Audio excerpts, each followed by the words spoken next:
Hi, everybody. Welcome back. I am Matthew Kerns, President and Artistic Director of St. Louis Fringe, and you are here with us at the UNJUIRED podcast, where we are talking today about the STLFringe FEST 25 preview. STLFringe FEST this year is August 11th through 17th, right here in the beautiful Grand Center Arts District.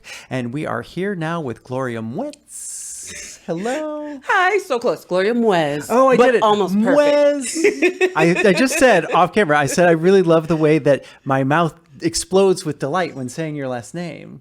But yeah, you got it almost perfect. Okay. So really, really good. Hi. Hi. I'm so happy to be here. Yeah, thanks. Tell us the name of your show and the artistic discipline or disciplines that it lives inside of. Absolutely. So the name of my show is called Welcome to Hell. And it is a one-woman multidisciplinary show. And that can mean 1,000 different things. But for me, my primary discipline is dance and movement performance. So you're going to see some dancing in there. I'm also an audio storyteller. So you're going to have some audio storytelling that's happening in the background. And I'm flexing my acting chops a little more than I usually do. So you're going to get some acting and monologue as well. Nice. So yeah. And I'm a hobby sewist. So I sewed the costumes. All right. All right. Yes. So it really is living inside of the Fringe's mission of multidisciplinary. Yes. It's as much art as I can do on the stage. How did you find your way to this particular piece of work? So, sorry if that was me, but I think because of the way that I express my art in general, I'm a person who is part-time extrovert, but I have a lot of feelings, like that girl in Mean Girls. I have a lot of feelings. I write my journal and I have to express myself.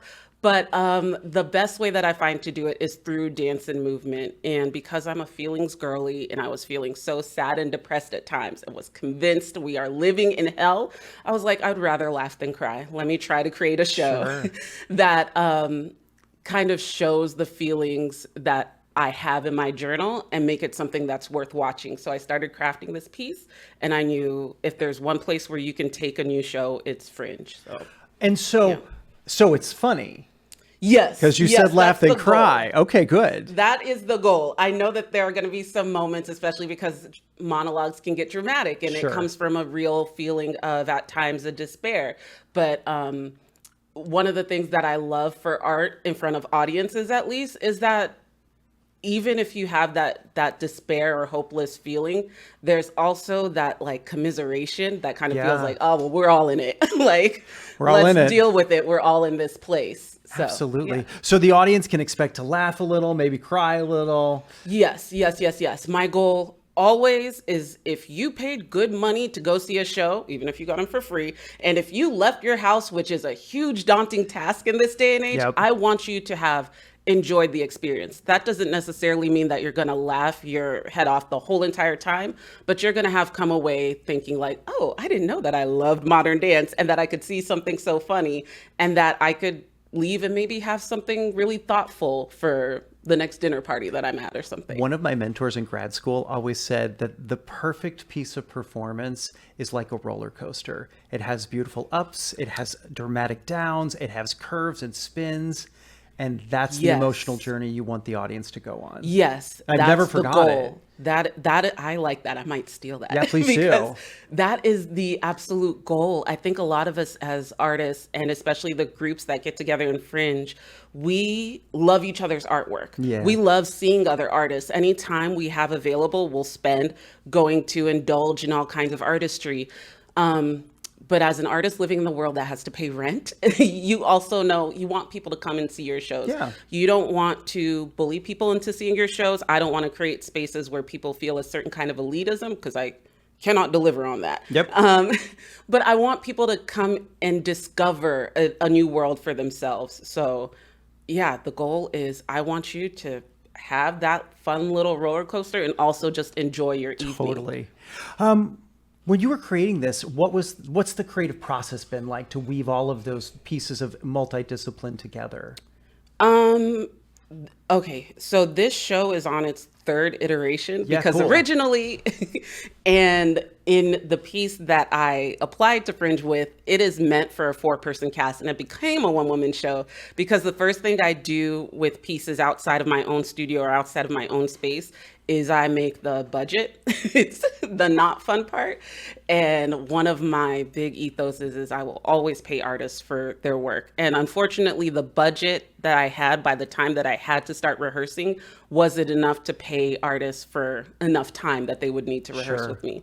So I am a Virgo, and I had 3 versions of this show in my notebook. And so I chose the 1-woman show version, pared it back a little bit, and just paired my skills and talents, primarily dance and storytelling, with the resources I had available. Now that I have my own studio space, I can rehearse until midnight if I want to on my own. I can test out some projection stuff. I can test audio. So I just said, well, what can I do? What is the story that's already in my journal? Okay, I paired those together. Now I just have to make it all flow together into a story that's worth listening to, even if you don't love me, because, you know, my friends and family love everything I do, but I want other people to also come see the show. Right. And so what are some takeaways that the audience will walk away with, or that your hopes are that they walk away with? I really want the audience, especially if they're new to the Fringe, to discover a new world that they're like, oh my gosh, these artist folks have some really fun stuff going on. And this costs less than my Netflix subscription and was a good time. You know, I want more people to discover what multidisciplinary art and what the Fringe Festival has to offer and not be scared away by it. And I also have talked to some people who have told me they're coming to the show, because I didn't mention during part of my process, I test out little bits and pieces of my show. I've tested out little dance performances and parts of the monologues at things like my standing room only events at my studio and this artist salon called Blizwell. And people have come and talked to me, and I've gotten to talk to them about Fringe, and they're like, I didn't even know that there's this whole world of artistry that I could check out. So I want people to come away feeling like they discovered a whole new world. And I want to circle around here because you've mentioned it a couple of times. You have a studio, and you came here just a couple of years ago, and you've opened the studio and it's flourishing. And I always want to support and celebrate our leaders in the arts community. And you've so fast become a leader in this community. Tell us about your studio. I really appreciate you saying that. That's very, very sweet. My studio has the same name as my business, That Entitled Project. We're a studio on Cherokee Street, right across from Love Bank Park. And yes, flourishing in terms of building community. Like all businesses, there's always ups and downs, but we have a studio where artists, whether you're newbies, novices, or pros, can come in, take a dance class, experience a creative workshop, check out basically an artist show and tell, or have rehearsal space, just a space where the art community can grow and flourish together at hopefully an affordable price point. So that has been one of my main goals. And the studio came about partially because of a 2023 Fringe. That show that I did in 2023 was my first time back on stage since the beginning of COVID. And I had to pivot in an incredible way to find out what can I still do now that I'm not at the peak physicality I used to be at. And it opened me up to so much. And during that rehearsal process, I said, I wish I had this space. And after that Fringe, I wrote a grant. I got it miraculously and opened up the studio. So voila. That was thanks to Fringe too, a little. St. Louis, we believe in the arts. It's an amazing thing. This is the last question I always like to ask artists. People who make Fringe art like we do, there are lots of people out there who have a story to tell, who feel stuck, or they're like, I don't know, I'm scared, I'm nervous, it's stuck in my head, I can't do it. What's your advice to them to get it from the idea, the kernel in their head, to the stage? The same advice that I think I always need to hear myself is there is a place for your art at every level of readiness. And perfection, whatever you might think that is, does not necessarily exist.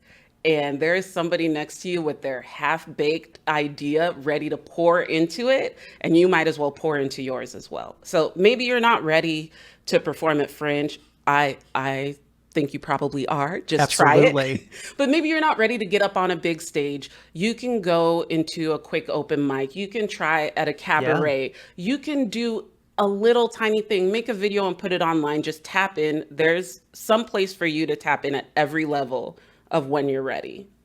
Just try. Tell everybody the name of your show again. The name of my show is Welcome to Hell, and I hope you all come. Absolutely. Gloria Mwez. Yes, perfect. There it is. It's coming to the Fringe, and you can get tickets for this show and all the shows from August 11th through 17th at STLFringe.org for the STL Fringe Fest 25 here in the beautiful Grand Center Arts District. We'll be back in a sec.